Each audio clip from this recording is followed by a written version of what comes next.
Yo, what up, man? It's the kid DJ Bobby Black, and you are now locked into the podcast. The South got something to say. But it's like this, the South got something to say. That's all I got to say.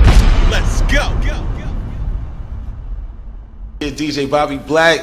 We are in the building right now. This is the podcast. The South got something to say. And right now, I am honored. It is my pleasure to have this man sitting right here next to me. He is a pioneer in Southern hip-hop, a pioneer in hip-hop, just period. My Face Studio audience, make some noise for the legendary MC Shadi in the building. Yo, what up, y'all? What up, Bobby? How you feeling, my brother? Chilling, man. How you doing? Man, it's a pleasure to have you here, man. Pleasure to have you here. What we got going on, man? Nothing much, man. You know, old man just still trying to make a couple of dollars out there in the street. You know, I kind of backed away from the rap thing now, Yeah. and I'm doing the DJing thing now. So you spinning? No doubt. Was you always spinning? Yeah, believe it or not, I was a DJ before I was a rapper. So you came in on the DJ tip. No doubt. I did the reverse. I was rapping and then I started DJing. Well, I came in on a B-boy tip. I was a B-boy before anything. Well, yeah. You know, breakdancer. So you cardboard getting it in. Well, prior before cardboard, really. Before cardboard, I was one of the original Bronx River Projects B-boys out of NYC in the Bronx, New York. Okay, so this past September, right? I got a chance to go visit 1520 Sedgwick Avenue. No doubt. I got a chance to go visit it. You know what I mean? It was just something I had to scratch off my bucket list. I went to Motown. I went to Cadillac Records. I said, I got to go to the birthplace of hip-hop. So I go to the building. I get to the room. It's a little rec room. Blew my mind, yo. Little rec room. I'm pretty sure you know where it's at. Oh, yeah, no doubt. But you didn't go to Bronx River? I didn't get a chance to go to Bronx River. Home of the mighty Zulu Nation, DJ Afrika Bambaataa and So the take mighty me there. Zulu Nation. Take me there. So Yo, basically, man, I'm 7 years old. yeah. Bam was the man in the projects. What he used to do was he had DJ equipment and he used to sit a speaker. He lived on the first floor in his building. All right, so let's back it up. All right. So just for the people that are slow and really not even slow, you know what I'm saying, just might not know who we're talking about. 'Cause I'm pretty sure, you know, Nash and, you know, my cousin Jordan don't know who Bam, we just saying Bam. So let's explain and back it up who Afrika Bambaataa is. Okay, Afrika Bambaataa started an organization called the Mighty Zulu Nation, Right. which consists of graffiti artists, rappers, breakdancers, etc.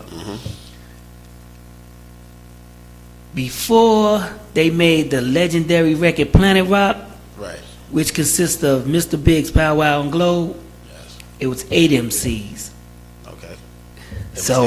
It was 8 MCs in the Soul Sonic Force back in we talking So you remember all 79. this. How old are you at this time? I probably was 8. Like 8 years old. So you watching all this. No doubt. I'm right there. All right, let me ask you, okay, so this is something I definitely want to know since you know the history of this. Where's Hurt going on for real at this time?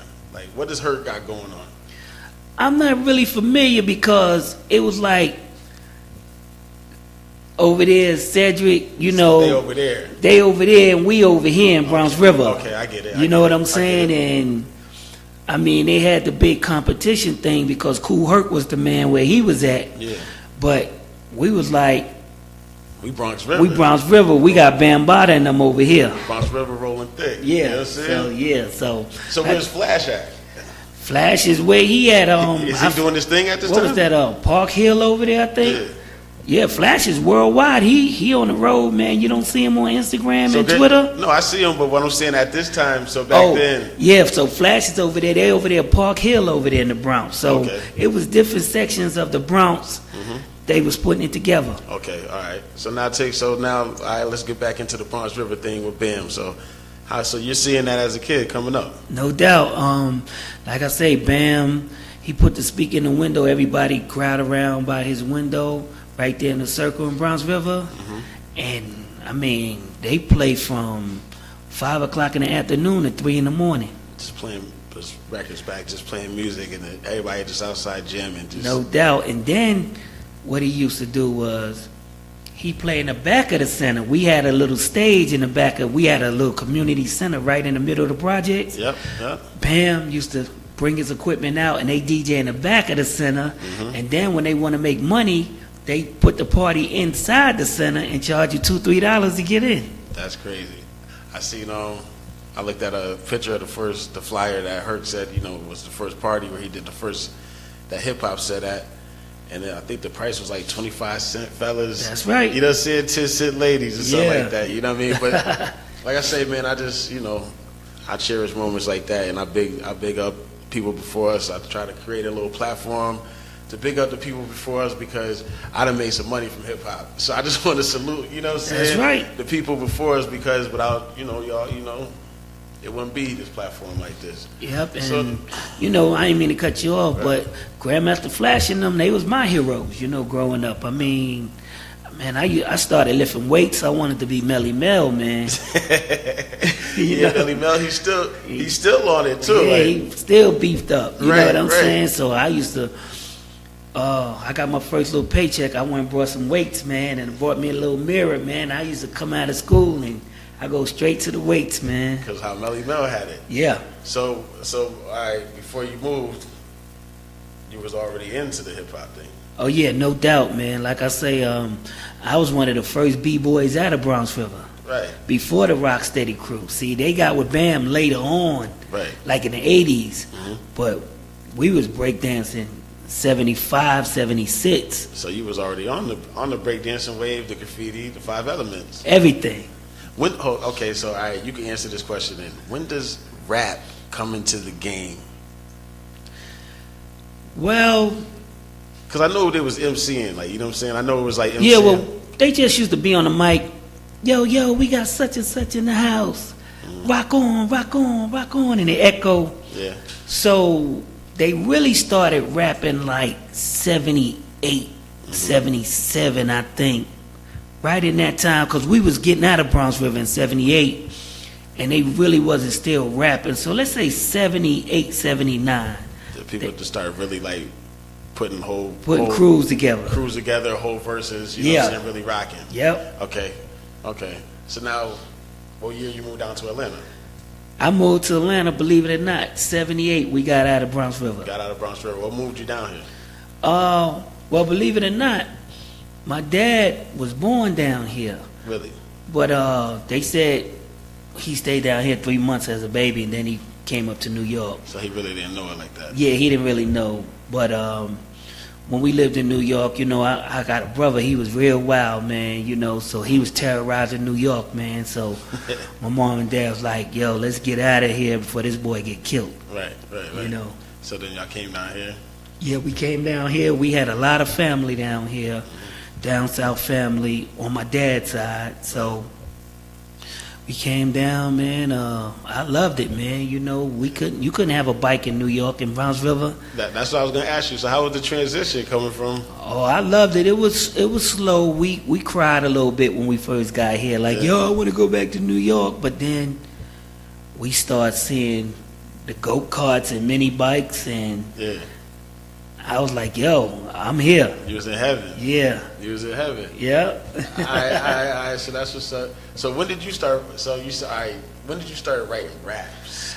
Believe it or not, it was a DJ out of Philadelphia, man. The guy that taught me how to DJ. His name was DJ Special K out of Philly. Now that's down here. Down here, we was Okay. in high school. We formed a little rap group, All right, hold on. Before you go there, what high school Okay. you went to? Cedar Grove High School. When you came down here, what side of Atlanta you was on? I was on the east side. The east side. Okay. Decatur. All right. Decatur was great. I'm still on the east side. On the east side. Just so, if y'all don't know, Atlanta is separated by sides. You got north side, got the east side, south side, west side. All right. So Yeah, because out here, believe it or not, this area was considered like high class. You had to really have some paper to live. on the south side. Yeah, out Yeah. here, man, these people had jobs, man. I mean, they had good jobs. Yeah. Old National and all this. This was nice out here back in the 80s, Yeah. All right. So you said you got with the DJ from Philly in high school. Yeah, so I wanted to be, me and him well, he was the DJ of the crew. I wanted to be the DJ too, but he was like, yo, man, your voice, Yeah. you got a You got it. distinct sounding voice. you need to rap. Right. So that's when I start trying to put my little paper and pen together, you know, and come up with some raps and stuff, you know. Okay. So is that who? Well, obviously, Bam and them, you know, watching them is really where you got the influence from. Yeah, no doubt. Okay. All right. So musically, like the hip hop scene, was there any scene in Atlanta when you got down here? Not at all. It was one dude in Atlanta I can remember. He used to be on a AM radio station. They didn't even have FM radio stations back then. Right. He was out of Jersey. A dude, man, he's my idol too. His name was Happy Hap. Okay. He Happy used- Hap. Yeah, he was from Jersey, and he was so dope because he used to bite all the New York rappers' raps and say them down here, but people didn't know. They didn't know where it was coming from. Yeah, so, I mean, I didn't even know till later on. This is the sauce he was Yeah, doing. when, you know, so yeah. So Happy Hat was my hero, you know. Alright, so who was the first person to like really break through and say, alright, Atlanta has a rap scene, a hip hop scene? Man, this brother by the name of Mojo. Mojo. Yeah. Tell me about Mojo. Mojo, man, he was the first brother on wax out of Atlanta. Really? He made a song called Mojo, Let Mojo Handle It, and Jump, Stomp, and Twist. And, I mean, this dude was a Atlanta celebrity, man. Yeah. You know, so whenever he used to put on shows, they had these shows called Books and Boogie shows. The radio station used to throw What's it called? the Books and Boogie. Books and Boogie? Yeah. Like getting them books and we could boogie. Yeah. Alright, so this is some high school thing. Yeah, Okay, so- alright, school thing. But it was like older people used to come to because they used to have like the SOS band out there, you know. Now, hold on. The SOS band is from Remember out here, that, Ashland, too, right? That was a long time ago, You used to huh? go to one, too? Yeah, they SOS band, they were from Atlanta and then Brick.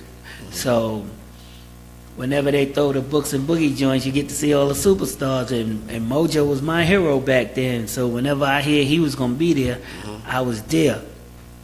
And one time, I went to a show he did on Auburn Avenue, and a guy that used to DJ with him, that he ended up being my manager, a guy by the name of Cool Collie. He was the guy talking on the beginning of I Gotta Be Tough. Okay, like I hear about this kid trying to Yeah. Yeah, all right. Yeah, he was Mojo DJ. Oh, wow. Yeah, so what had happened was after they got through performing on Auburn, I walked up to him. I was like, "Yo, man, I'm from New York. I rap."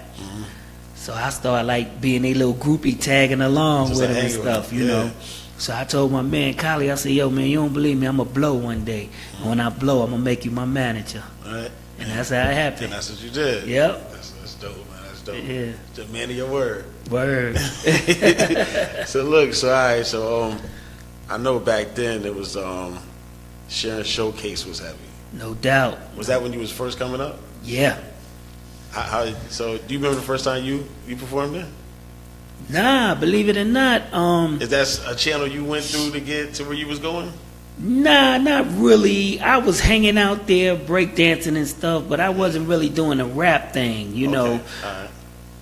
People don't know Sharon Showcase had her first original business was a trailer Wow. that she had. Okay. And so she why- brought New Edition there when they had Candy Girl out. My father brought New Edition to Springfield, Mass. I just want to Wow. make that up right quick. Okay, go ahead. Yeah, so you know, she was the one that had the teen club that everybody went to. So that's how she blew up with her name. Yeah. You know what I'm saying? That's what's up. So a lot of people obviously came out of through that Sharon Showcase is what I heard. You know what I'm saying? I didn't get a chance to experience it, but what I hear is a lot of people, you know, that was an avenue for them. Yeah, 'cause she had the club, and I mean, you go in there and say, "Yo, I know how to rap." They'll put you on. They put you on. Yeah. Give you the opportunity to do your thing. Yep. All right. So now another thing, I don't know if you want to speak about this too tough, but I know you was around here when the Wayne Williams thing was going on. Oh yeah, no doubt, no doubt. Basically, man, I mean, they was snatching kids up out here. You know, Yeah. they was kind of like, not trying to be funny. They was kind of like in the ghetto, Yeah. getting the ghetto people. So Yeah. in Decatur, we wasn't considered ghetto. So they was kind of like over there by Perry Homes and all that. Yeah. You know, so whoever was doing it, Right. they was in the hood getting the They was like the ghetto hood folks. kids. Yeah, they was getting the hood kids. I can imagine that was a crazy time down here.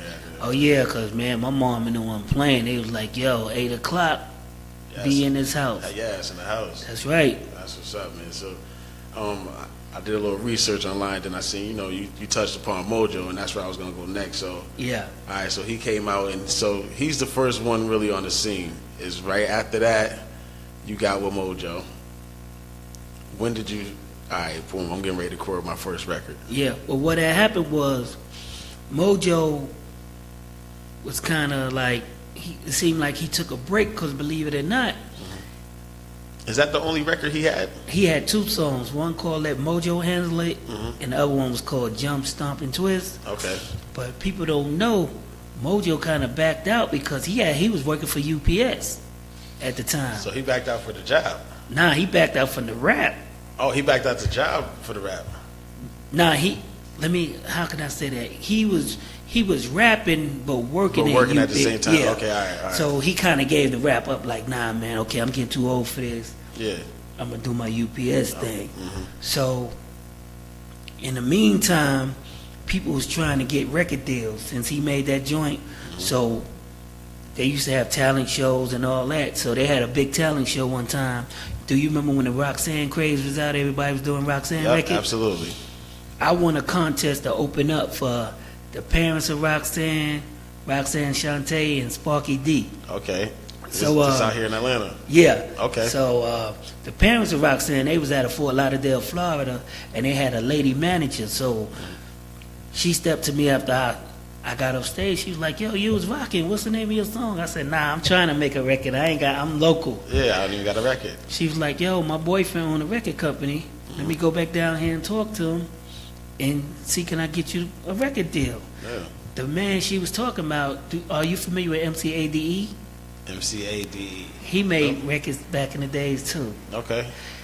The label's And called this down in Foresight. Florida? Yeah, down in Fort Lauderdale. Okay. So about a week later, she was like, "Yo," he said, "you can do it." Yeah, he liked your Yeah, so stuff. she was like, "You got any ideas for a record?" I said, "Yeah, I got this Pink Panther joint I want to Okay. put together." And that's when I went down there, me and DJ Man, and we made Rap Will Never Die. So she just went down there and was like, "Yo, I got this kid. I seen this kid. He was good. Yeah. You need to." So you didn't even have a demo or anything at this time. I didn't have nothing. I'm Nothing. talking about when I put the record together, I was beating on the table for them to program it in the drum machine. And the guy, his name is Frank Cornelius. He programmed the beat first, and then he knew how to play keyboards. So I told him, I said, "Yo, at this part right here, I want you to go doom, doom, doom, doom." So I put the whole record together, but they gave him the producing credit. So you came in like, "Yo, I want to like this." Doom, doom, Yep. doom. Yeah, the beat, believe it or not, it was Dance to the Drummer's beat. It was like, boom. Yeah. Yeah. Yeah, that's all it was. You know what I'm That's saying? great. And he played it in the drum machine. You put Yeah. the Pink Panther Played the music behind it, Yeah. and the record came out and was a hit. off top. Yep, it was a hit. So as soon as you made the record, did it hit, or how long did it take for it to start? People start. You talking on this about record. 2 months. I'm talking about I was on the road.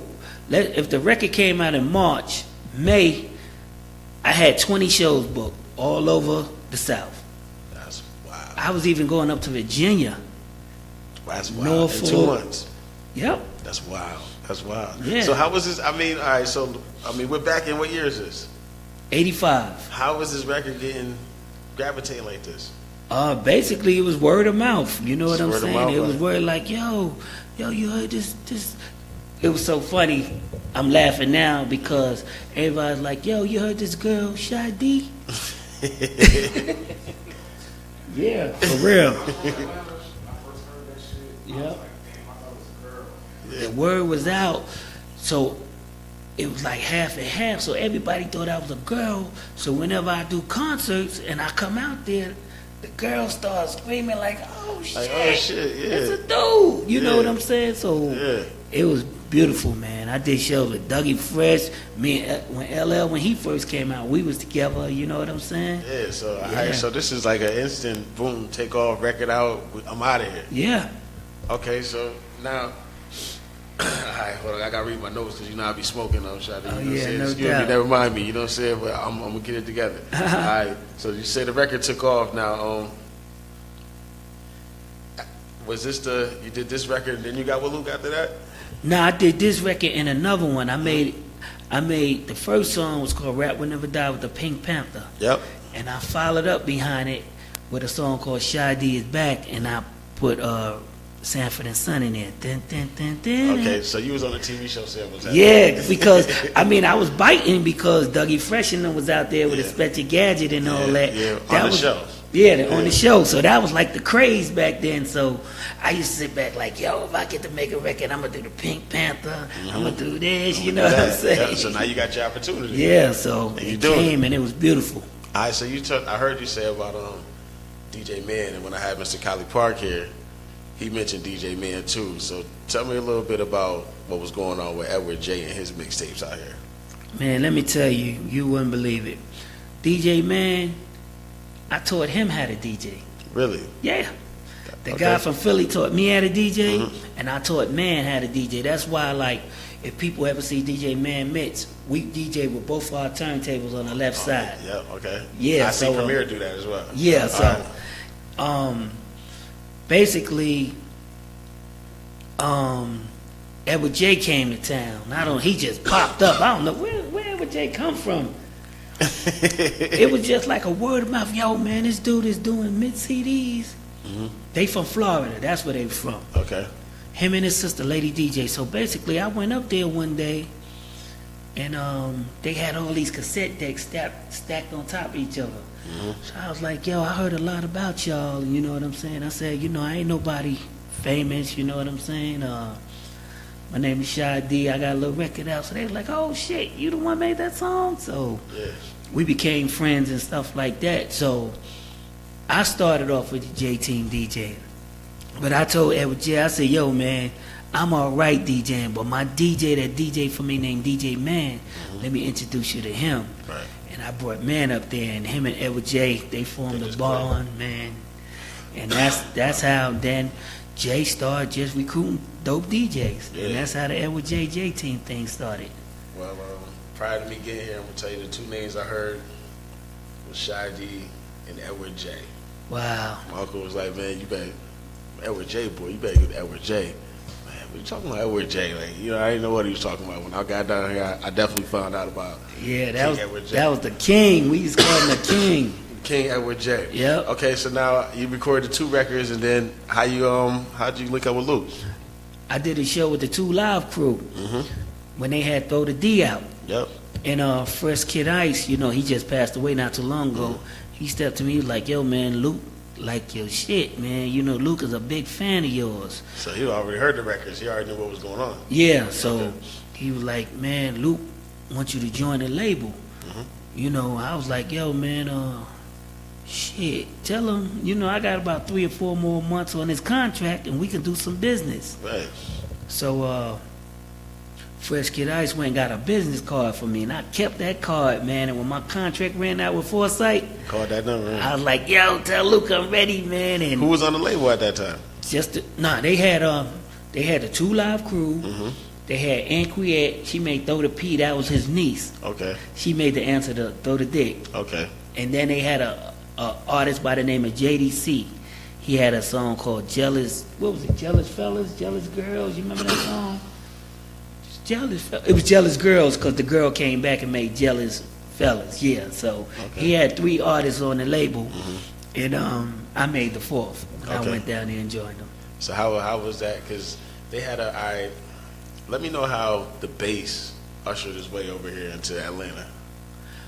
Well, basically, the 2 Live crew. I mean, because 2 Live Crew was the first from the South really to hit. Am I right? Yeah, Correct me if I'm wrong. they was the group. They was the first the South is on the map. That's right, 2 Live crew. So Atlanta's basically just catching what they got coming from down there up here. Yeah. And it burped up. And the thing was dope because me being from New York, when I went down there, they was doing like real booty shake music. So I was like, yo man, I ain't into that. I'm kind of like a battle rapper. Yeah, you couldn't get into it. Yeah, you know what I'm saying? Right. So that's what I was trying to get at, because you being from New York, and yeah, you coming. I'm gonna speak as my transition, and I want to see if yours was kind of the same. Okay. But it's 2 different eras. I came here in '98. You in the early '80s. You know what I'm saying? Or late '70s, early '80s. When I got here, It was 1998. When I left the crib, I'm just gonna tell you the records I listened to. Jay-Z's Hard Not Life album had just came out. I'm heavy on that. Nori's album was out. This is the things I'm listening to. You know, it's the mind frame I'm in. So I get here, I go to the Atlanta Live, it's booty shake. Throw that. You know what I'm saying? So I'm like, what the, this is crazy, but I like it. Yeah. Because it's crazy. So I couldn't, you know, it's just like I got the chance to, because before, prior to me coming here, I remember I would see a Raheem the Dream video on Rap City or something like that, and I'm like, what the fuck is this shit? I just couldn't get with it. Because I'm from up top. I'm just not connecting with it. But to come down here and I finally seen it, I said, oh, this is a culture. What it was doing to the girls. I said, this is a culture down here. It's different. You know what I'm saying? I was like, it's different. Okay, all right. So now the bass movement, I'm moving over here. How did you kind of connect with it? Well, basically, I got into the bass music. Well, I call it up-tempo music, but they call it bass music. Right. It was up-tempo music for me because when I used to DJ parties before I became a rapper, you throw on the show or anything from up in New York, everybody go sit down. But then I throw on Egyptian Lover and a Pretty Tony record, everybody come running to the floor because they like to dance down here. They was into the dance thing, you know, all that, the yeek and all that. So I was like, yo, if I ever get to make a record, I'm gonna make a fast joint. You know what I'm saying? Tempo joint. Yo, I'm telling you, Bobby, man, I was thinking this thing all the way through, man. All the way through, like you got to. You know what I'm saying? Because when I made the first record, the BPMs was like 112, but my cousins in New York was like, yo, man, why you making that whack down south music? I was like, yo, fuck y'all. Y'all don't know what I'm doing. I got a game plan. If I would have made my first record and came out with a 82 or 92 beats per minute, it would have flopped. Because back at that particular time, they wasn't into that slow stuff down here. So, all right, so this is really what I'm getting at too. All right, so now you have the whole up top swag down here. Were they adapting to this? Oh yeah, they was with it. All because the beat. See, I tell people, these young brothers now, if they come consult me about anything, I say, yo, man, if you don't got a beat, you got nothing. You know what I'm saying? I told them, the dopest rappers, if they on a whack beat, the record is bullshit. It's not a good record. So the Shy D thing was the beat. If I got a dope beat, the record gonna be a hit. I don't give a fuck if I'm on there singing A, B, C, D, E, F, G. You got a dope beat. You know what I'm saying?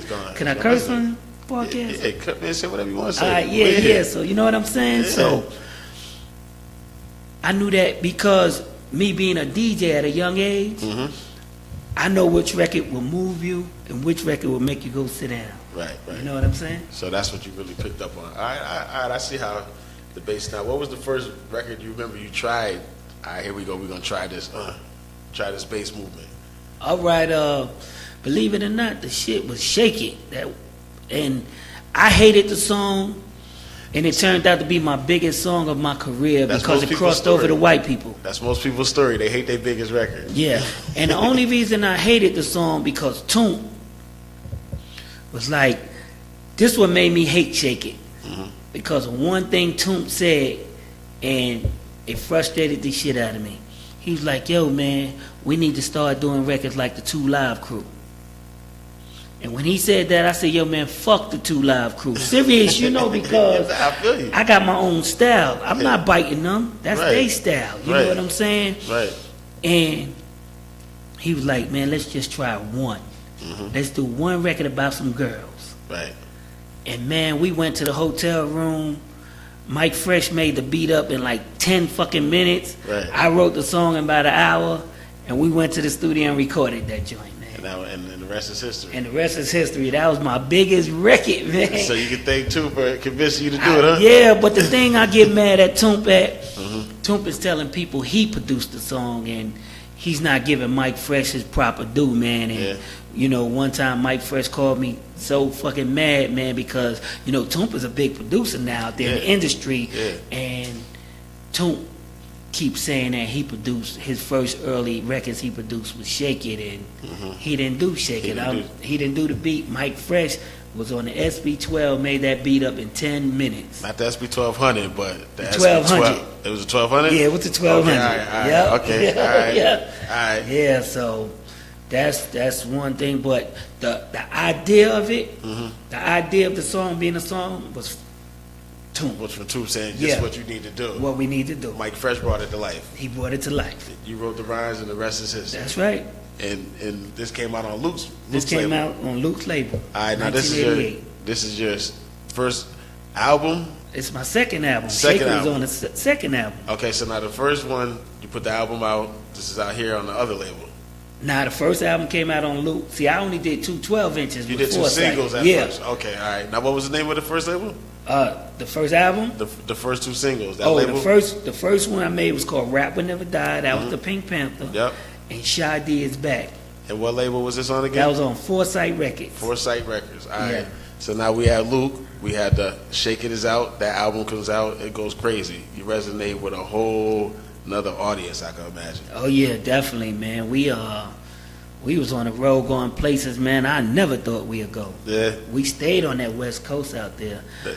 But we had a lot of problems with the East Coast because they wasn't checking for us. You So know they what was I'm the saying? East Coast still. They not gravitating to it. Nah, the only thing that was really saving us in the East Coast, well, I know how to get over because when we go up to the East and do shows, I'll be rapping off Good Times and Rock Roll Skate Bounce and Davy D, you know, so I knew how to get over. But the thing that saved Luke and them, they had the girls. Yeah, that was so they don't care where you went. That was working. Yeah, they had Cindy and them, and they was doing their thing. You know what I'm saying? Cindy and Annette. What was their names? Cindy and Annette. Cindy and Annette. And Yep. they come get freaky. Yo, they come do their thing. Luke be like, yo, we up here. Y'all know they hate us. They don't like this kind of music. I need y'all to go out there and go off. They gonna turn up. Yeah. That's exactly what they do. That's what they do. So was you there when the whole band in the USA thing was going on? Believe it or not, I just got away. Yeah. I got away. That thing started in '89. I was with Luke to the end of '88, and then I got away. I left the label. Why'd you leave? I left because Luke was a crook, man. You know what I mean? He was keeping all the fucking money, man. Yeah. You know what I mean? Well, I mean, I know you had to go back and go get some money later. I know you had Yeah, to go back yeah. and get some money. Like, Yeah, he was. I mean, man, we seeing you go from an office like this garage to 500,000 square feet. You know what I'm saying? We seeing. y'all watching this? Yeah, this money. You going into the executive building, you making so much money.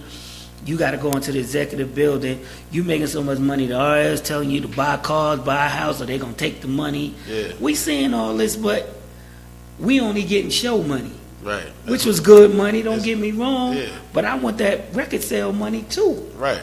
So Luke felt that since every time we put out albums, we on tour. You know what I'm saying? I mean, we going out on tour making 400,000 or 500,000. Yeah. But what about the millions you tucking away, homeboy? Yeah. On the I need to record see sales, that. I need to yeah. see that. So every time it was time to get paid, man, this nigga had $20,000 in his mind because the Gotta Be Tough album, he gave me $20,000 check.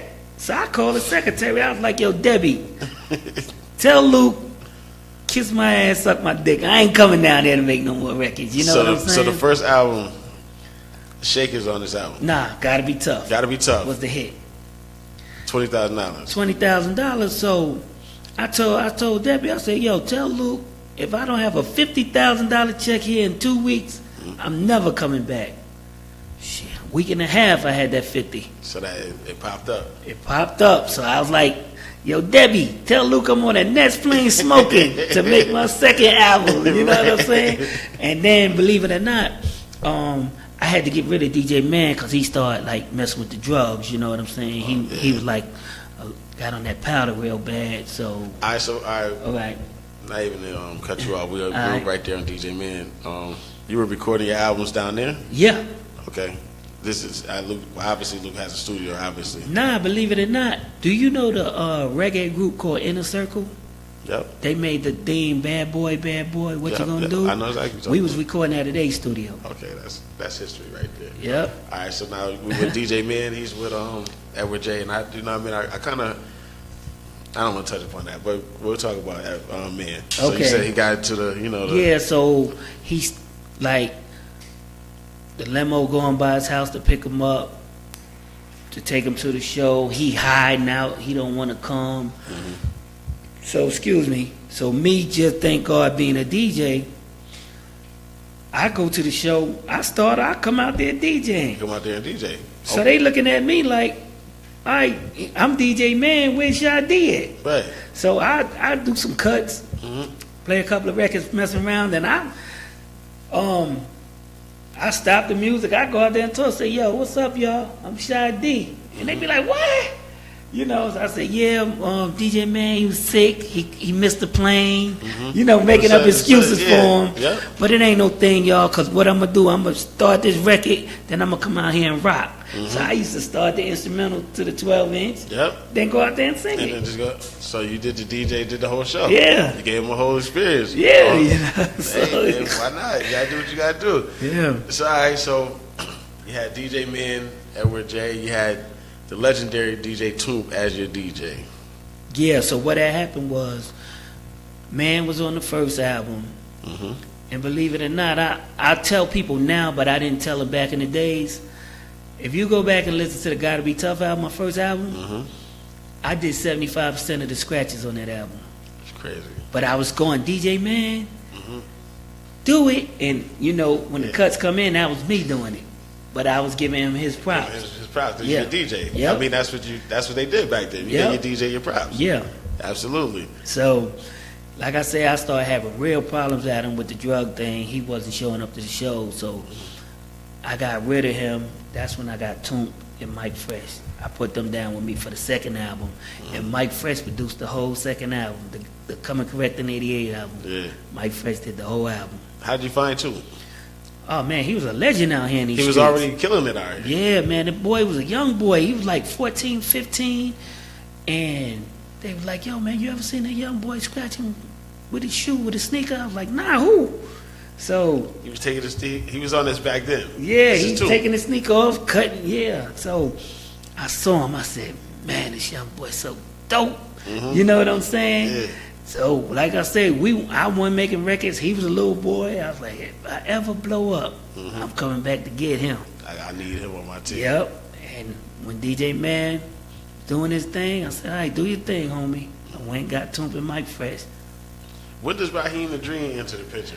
Believe it or not, he entered the picture right after my first single because Toomp and Mike Fresh was the one. That's why I got them together because they produced Raheem the Dream first single. Okay. You know, so I made Rap Would Never Die in '85. In '86, Raheem came with Raheem the Dream. Okay. But, like I say, me being a hip-hop head, Toomp was on there going off with the scratches, and Mike Fresh, the beat was so dope. I said, yo, who did the beat and who did the scratches? I need both of them. I need both of them. I need both of them. Yeah, so when my chance came, I brought both of them with There me. you go. That's what's up, man. All right, so we touched upon all that. We moving right along, man. We moving right along. All right, so you got Toomp now. All right, I think was Smurf your DJ at one time? Yeah, he was after Toomp and Mike. Let me tell you. All right, we're going to fast forward it to when I left Loop. All right, so now you leave Loop. Yeah, I left Loop, and then they had a company down there called Joey Boy Records. When they found out I left Loop, they stepped to me and was like, yo, Shadi, you ain't gonna make no records no more? I said, yeah, but I need a distribution deal. I had started my label, Ben's Records, and they was like, yo, we'll do distribution for you, you know what I'm saying? So me and Toomp made an album called Don't Sweat Me. Yep. The album didn't do good. I was trying to go hip hop on there. I was like, yo, fuck this booty music. I'm going back to my roots. Yeah, my roots. Yeah. So the album was a flop. Didn't do good. Didn't do nothing. So I was like, shit, that ain't no problem. Nah, what had happened was Toomp, like I said, he was still like a little boy. So he was like, yo, man, we ain't doing no shows. Man, I need to make some money. So then Luke stepped to Toomp and was like, yo, if you leave Shadi, I'll let you be the DJ for the Poison Clan. Oh, JT okay. Money. Yeah, you know. JT Money. Yeah. Yep. So Toomp came to me. He was like, "Yo, Shy, man, man, I gotta go to You know, we ain't doing nothing. I said, yo, do your thing. You know, gotta get the check. I'm a street nigga. So I said, all right, well, shit, time to crank up my crack game. You know what I'm saying? Yeah. Like, you whipping up now. So now I'm whipping up. Shit, money looking better than rap. Right. So I'm doing my thing, but I was in the street too much, man. Like I say, You don't have a balance. niggas was looking at me like, they go to rapper Shy D, not knowing, nigga, I'm not no rapper. You fuck with me. Like, it's just Yeah, real. this shit real here. I ain't no fucking rapper. So Right. that side of me started coming out. I started shooting out with niggas and living the street life, basically, Right. and it caught up with me. I know you did. You did some time. Yeah, I did 2 You years. did 2 years. Yeah, so You mind I- talking about what it was over with? Huh? You Oh, about to well, talk this about dude, believe it or not, man, this is no joke. It was a dude in Decatur, man. I'm talking about this dude. He was a big dude. He been in prison all his life, from juvenile, all that. So the whole Decatur was scared of this dude. I used to see this dude, believe it or not, do the Debo shit back in the 80s. Back like, then he was walk on up it to like- niggas and just go in their pocket. Yeah. And so everybody was spooked to this dude, no joke. So I used to see this nigga, I used to say, if this nigga ever fuck with me, I'm going to do something awful to this Right. motherfucker. You know what I'm saying? Right. And my day came. He tried me, man. He tried me at a club, but check it out, it was over some rapping shit. I seen him in the club. He came to me, he was like, yo, Shy, I'm rapping now. I was like, you, come on, man. You know, yeah. man, you the Decatur bully. Yeah, you That's rapping what, now. What you yeah. talking about? He's like, nah, word up, man. I was in, I just got in prison. I got some raps. I was like, all right, cool. He's like, I want to link up with you. I was like, all right, well, shit. I'm with it. Right. So, make a long story short, the dude in the club was like, yo, we got Shy D in the club. This motherfucker Shy D, he got this rap I like. I'm going to get him to do it. So, when the dude handed me the mic, the big nigga who I shot tapped me like, yo, when you get through, hand me the mic so I can bust my rap. So I did my little thing real quick, and when I handed him the mic, the dude that gave me the mic snatched the shit from him. Yeah, like not chill. Yeah, Yeah. who the fuck are you? So Right. I comes out the club, so this was, like I say, we come out the club, it's 3, 4 in the morning, everybody drunk. This nigga standing on top of a car. He already about 6'3". Right. He standing on top of a car. Yeah, Shy D, when my album come out, I'ma dish your pussy ass. And everybody in the parking lot, there's 2,000 people in the parking lot, everybody busts out laughing. Right. You know, so I was like, I'm embarrassed like a motherfucker. So I was with a girl and my cousin. And I told my cousin, I said, cuz, I'ma bust this nigga ass. You know what I'm saying? I said, I gotta get him. You know, there ain't no even second thought. So my cousin like, shit, fuck it, let's get the nigga. So what had happened was, I was in my lady car and she had tinted windows. Right. It was a little escort, so we creeped over by where they was at. They was in one of them Yukons or whatever. About 10 niggas got up in that motherfucker. Right. So what had happened, I'm so mad to get this nigga. We gets to the Columbia and Glenwood, the intersection. We had a red light. I'm so mad to pop this nigga. I'm coming up with the gun. And the dude in the truck said, that nigga got a gun. So they said, They take off. We got a high-speed chase in Decatur, man. I'm talking about we go 100 miles an hour on Glenwood. I'm chasing this nigga. I said, I'm killing this motherfucker tonight. So we jumped on 20, we get off in Western Chapel. Make a long story short, they went to these apartments that got a gate. Right. So we get to the gate, so I park back, they stop at the gate and shit. So I get out, I guess he told me, man, fuck, let me get out. So he walking towards me, I'm walking towards him, right? I said, yo, man, what the fuck all that shit was about? And nigga said, man, fuck that. I said, fuck that, fuck this. Bow! Popped his ass. I lit him up. Them niggas in the truck broke the gate down. Get them wet. When I shot him, they just, boom, knocked the gate down. Right. So he on the ground. I could have really took him out. Yeah. But I hit her, I said, nigga, if you ever disrespect me again, nigga, it ain't no second time for your ass. And he Yeah. got up, you know, so, yeah. Hey, you man. know. You gotta do what you gotta do. It's out a here, funny man. story now, Yeah. but I was Man. young, y'all. I'm 51. I was 27 then, you know. Wilding out, you know what I'm saying? This Yeah, is, I mean, you it's know. young stories, you know how. So, so Yeah. was this? You see, young rappers right now, you know what I mean? Some people they get into the game and then they just they lose it. You know what I'm saying? They just lose it. I mean, It's just so much money, man. These brothers are seeing, I mean, if I was 25, 26 and I got a garage full of money, man, I lose it too. You know? Yeah, they just lose it, man. I know it has to be a lot of pressure on these young kids because, you know what I mean, like I said, well, I toured with Cash Out. And just to watch him, you know what I'm saying, it was like... You know his mom? Y'all ever seen his mom? Yeah. Oh, man. Shout out to Mama Cash, man. Monica, man. That's mom right there, man. We gonna get into so that. You know his mom? Yeah, I know his mom. Oh, that's my second mom right there, man. Oh, that's cool. That's cool, man. Yeah, man. Tell her she got a fan, man. Mama Cash, you got a fan. Yeah. So look, what did you realize? All right, so now we're with Smurf. Let's get back to Smurf. Okay. Mr. Collie Park. Let's Yeah, get back so to what that. had happened, check it out how dope I was. I was cased up, and I had to do a show in Canada. Right. So I called Edward J's sister. Her name was Lady DJ. I was like, yo, Lady DJ, I ain't got no fucking DJ. I got to go to Canada and do a show. She was like, Shy, I'm not going to Canada and do no show with you. Because she was a DJ. She said, I'll get out there and nut up. I see them people. Right.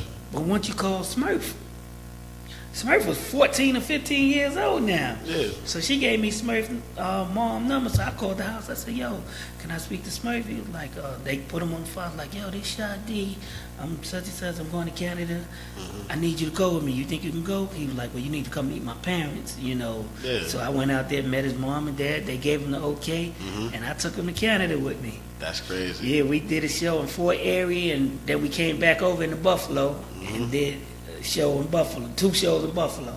That's crazy. So let me real quick. So I told Smurf, I said, yo, man, I'm cased up. I got to go to prison for a couple of years. But what I'm going to do, I'm going to teach you how to work this SB 1200. You get this shit down, and when I get out of prison, we'll pick back up. Yeah. You know what I'm saying? So I left with my drum machine, my turntables, everything, and I went and did my time. I came back. Shit, he done mastered this joint. So, but y'all don't know, this is the legendary Mr. Collie Park, DJ Smurf, who we talking about right here. So right now, let's just count the people we talking about now, right? We had DJ Toon, came through this man. We got DJ Smurf that came through this man. All right, let's continue on. So now, you done got the you got the Benz record going on. You dropped the one album, you said flop. When do you get the Itchy Bomb? I got the Itchy Bomb, and let me tell you, this is a funny story. A dude came to me, a dude I knew, you know, from breakdancing and stuff. He's like, yo, Shy, Itchy Bomb want to sign me. I need a beat. Yeah. So I put some shit together, 2.2 seconds. He took the demo of the Itchy Bomb, and they was like, yo, you whack, but who did the beat? Right. He was like, well, Shy D did the beat. They said, well, we want to give Shy D the deal. Right. Shit, they called me up. Who was the dude? My partner, Lil Walt. I felt bad for him, too. You know what I'm saying? I felt bad for him. So the Itchy Bomb dude named Brian Jones called me up. He was like, yo, Shy, I heard that beat you did for Lil Walt. We not going to sign him, but we want to sign you. Yeah. You know what I'm saying? I said, well, you know, I ain't no producer. You know, that was some quick shit out there. He's like, nah, we want to sign you as an artist. Right. So I called Smurf up. Smurf was in college. He was going to Alabama A&M. Yep. I was like, yo, cuz, we got a deal. Yeah. So Smurf whipped the album up real quick. Smurf did the whole album. I made an album called MC Shy D, The Comeback. Yep. And Smurf produced every track on that joint.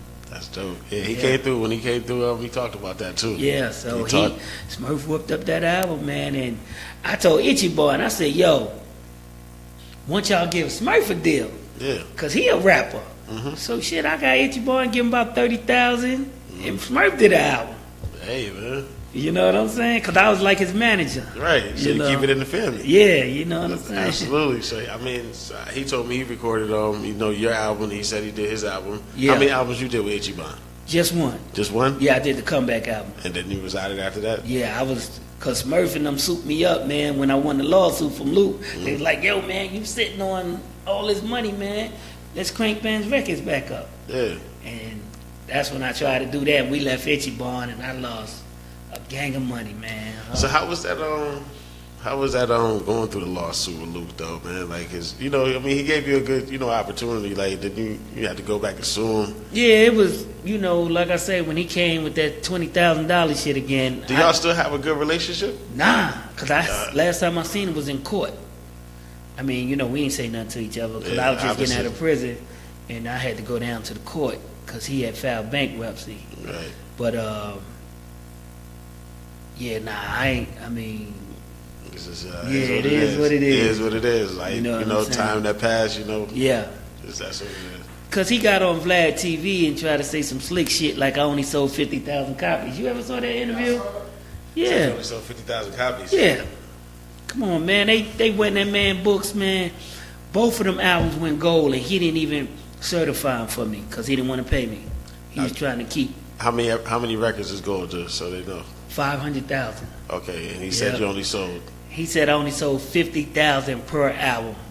All right. Come on, son. Luke tried to get to that. He tried to keep that bag. Yeah, he was a crook, man. He was a man. They couldn't find out this man got money all over in Jamaica, like the offshore, what they call it, offshore accounts. Yeah. He had that. Uncle Luke, come on, man. Come on, man. Come on, man. But now, anyways, though, so you recorded one album with Itchy Bond. When did you? So that was just it after the album. You was Yeah, like, just that. Believe it or not, me and Smurf's sister, we started sneaking around behind his back. You know, being Right. girlfriend and boyfriend. Right. And when it got back to him, he was heartbroken, man. So Broke his heart. yeah, he was like, "Yo, man, I can't fuck with you, man. You know, you with my sister, and you know, Yeah. this won't never be the same." It just So wasn't to say, cause yeah, so it was cool because, like I say, I had my Luke money, and then he went and got a deal with College Park Music through Itchy Bond. That's when he Right. started his record company, Yeah. and did his thing. He went on to be a successful brother. Yeah, man. Yeah, congratulations, Mr. College Park, man. Yeah. So, when did you just like, I can't really do this rap game no more, man? Basically, when me and his sister hooked up, you know, I kind of fell in love, and then not trying to be funny, man. One of my partner, older guy I know, I can't say his name, man. He came, he called me up and said, "Yo, man, I got an 18-wheeler full of weed." No joke, man. So I said, "Let me get 200 of them pounds, you know." And I got 200 pounds. Went and got me a little storage. Started banging them again. And everything. You was like- Yeah, I started, you know. And when I started doing that, I was like, "Yo, I'm out of this." I'm out of this rap Yeah, game. so me and her, we just sat back every day, man. Smoke weed, drink, just look kick at it. TV, cool out. You I know ain't what I'm doing saying? the rap thing no more. That's right. That's So I seen somewhere you said you taught Jermaine how to rap? yo, Bobby. Just me looking you dead in your eyes. I don't remember that. You don't remember that? I put that on a stack of Bibles. He remembered it. The lady the girl that I was with, one of my kids' mom, So- she remembered it. So he tells you about it. He tells me about it. I'm looking at him like, "What the fuck you Like, what talking you about?" Yeah. She remembered. She said that his dad and his mom used to bring him over to my mother's house, and we used to go down in the basement, and they used to pay me $75 for 2 hours to teach me how to rap. I don't remember that, man. I don't know what part of my life I went blank with that, because I don't remember that, but my mom and dad remember it. My daughter mom remember it, but I don't remember it. Everybody remembers it. You just can't picture it. Yeah, you know, because I'm not a faker like that, you know. I was You know, I be, oh yeah, I remember. Nah, I don't remember. like, yo, you be moving so fast sometimes. I mean, so when this happened, this must have been when you was at your height. Yeah, I must have been Shadi at the time, and Yeah. whenever I get back in town or whatever, they come. But I don't remember it. I swear I don't, cause That's wild. only thing I remember was seeing him at the Run DMC concerts when he was a little boy, Breakdancing dancing shit. with Houdini and them and Yeah. shit, doing the come yeah, doing wave, that in yeah. that Houdini video. That's the only thing I remember of Jermaine Dupri when he was young. I don't remember teaching him how to rap. Yeah, that's the first time I seen him in that video. I didn't know that was him. Yeah. Obviously, he a little kid, you know what I'm saying? Yeah. I didn't know that was going to be the Jermaine Dupri, but going back, I do remember the kid coming in the Houdini video. Yeah, I used to always see him at the Run DMC concerts because they had them Fresh festivals going Yeah, around then, and yeah. I used to, but My father fought the Fresh Fest in Massachusetts, too. I just want to big him up for that one. oh yeah. Yeah, he brought it to the Civic Center. So he knew Ricky Walker and them. I believe Yeah, so. 'cause they was like people that really put it together. So I guess they were selling packages in different states. I believe so. I don't know. He was fucked up. He was on, Yeah, that's dope, man. Yeah, so Yeah. he probably could have been way bigger, but Yeah. things happen. Oh yeah. So anyway, what's life right now for MC Shot D? Oh, life right now is beautiful because, to me, my man will tell you that Shot D shit is over. We was just on the way over here. We stopped at the store so he can get something to drink. I said, yo, man, sometimes I forget I'm Shot D. You just regular. Yeah, I'm not with that Shot D shit. I mean, feel you, man. God has really blessed me to do what I do. But that shit is over. I mean, Yeah, it's a time that came and went. And it's so funny because you got some of these old school rappers, they still think it's 1981 and 1982. In their mind. They still haven't stuck. left that. Yeah, and I just thank God I wasn't one of them kind of fellas that's just stuck. Like you can't get shaped at the fact that I was once this big time rapper. Yeah. And man, I see a lot of these rappers like that, man, and I be like, yo, man, snap out of it, man. It's fucking over, man. You still going? Wake up, man. Yeah, Come on, man. it's over, 2018, man. That was 82. Up, man. It's future time, man. It's OT Genesis time. It's Casanova 2X time. You know what I'm saying? It's their time. Yeah, man. It's over, man. How you feel about these old dudes that can't get with the young? They piss me off, man, because see the thing is, they feel like a nigga owe them something. Right. Don't nobody owe you shit, man. I mean, I hate to be cursing like this, but they bitter, man. You know what I'm saying? They bitter. And come on, man, move on. You know what I'm saying? Man, like I say, man, I play these young brothers shit every week in the club, so I know the words and everything. You know what I'm saying? I love what these young brothers is doing, man. Like, I can't lie. We just watched the Migos interview on the way over here. Like, I love what they're doing. I was telling, all of it's not for me. Not to say that I just sit around the house and listen to it. Not all the time, you know what I'm saying? I can get with it, but, I'm Yeah, I feel I'm a you little on different that. era. So, the stuff I personally listen to all the time is a little different. But I understand, hell yeah, I gotta play these records. Yeah, you gotta play them, my man. You gotta play them, man. And I mean, man, you just gotta look at it. I mean, when I'm sitting back and I got a fucking 32-year-old daughter, Right. how can I be mad at a nigga that's 19 rapping? Come on, man. You know what I'm saying? It's daytime. It's daytime. You know what I'm saying? Man, I'm 51 years old. I mean, you gotta just keep up with the times, man. Like.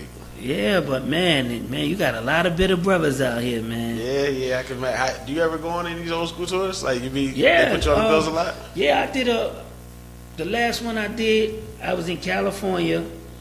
Who was on that show? Evelyn Champagne King, Two Live, the Mary Jane Girls. Yeah, they call me for that, but I go out, I turn it down a lot now because I got a good job. Yeah. My DJing job at Dudley's. So you turn them down? I turn them, I got a call from Miami today for July with JT Money. What they say, JT Money? Damn, this new kid out called Ball Greasy. Yep, he got that nice and slow record. Yeah, him. Nah, man, they like, what, man? I want to do this shit. I just go to what I usually do. Yeah, I had my day, man, because, see, the thing is, a lot of cats ain't thinking. They thinking just about the money. But if you're doing a show with Ball Greasy and he a new artist, it's going to be more young kids out there than people my age. And I come out there, and they going to be looking at me, who the fuck this old nigga is? Yeah. See, you know what I'm saying? People ain't thinking. They thinking money, but they not thinking about the consequences of your ass getting booed and some bottles thrown at your motherfucking ass. You know what I'm saying? I feel you, man. Yeah, so I turned that down automatically. Well, that's what's up. So where you say you DJing at? I'm at Dudley's on Friday, Saturday, and half of Sunday, and I'm at Bigelow's on Tuesday at Grush Road. These spots are in Decatur. Decatur, Georgia. Decatur where it's greater. No doubt. Look, man, like I said, we ain't gonna hold you here any longer, man. I got the legendary MC Shot D. It was my pleasure. Yo. Having you in the building, my brother. Appreciate you calling me to come out, man. Yes, sir. We're gonna connect. We're gonna keep this thing going, man. Word. Like I said, man, this is DJ Bobby Black. It's the podcast. The South got something to say. MC Shy D. We out of here. Peace. But it's like this, the South got something to say. That's all I got to say.